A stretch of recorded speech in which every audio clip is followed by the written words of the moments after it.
अस्सलाम वालेकुम।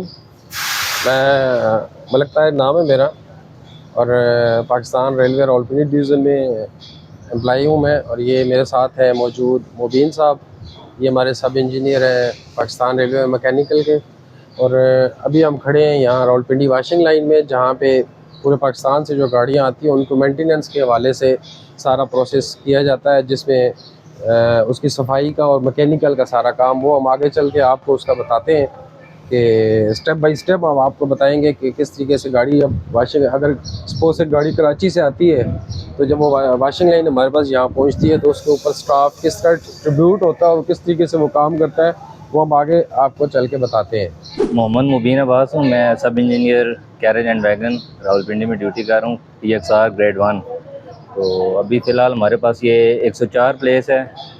ये 4:30 बजे पिंडी से चलती है सबक राम एक्सप्रेस, और इसके उस तरफ ग्रीन लाइन है वो चलती है 3:40 पे इधर पिंडी से। तो अभी हम आपको इनकी मेंटेनेंस दिखाते हैं कि किस तरह हमारा स्टाफ जो है वो मेंटेन कर रहा है इसको।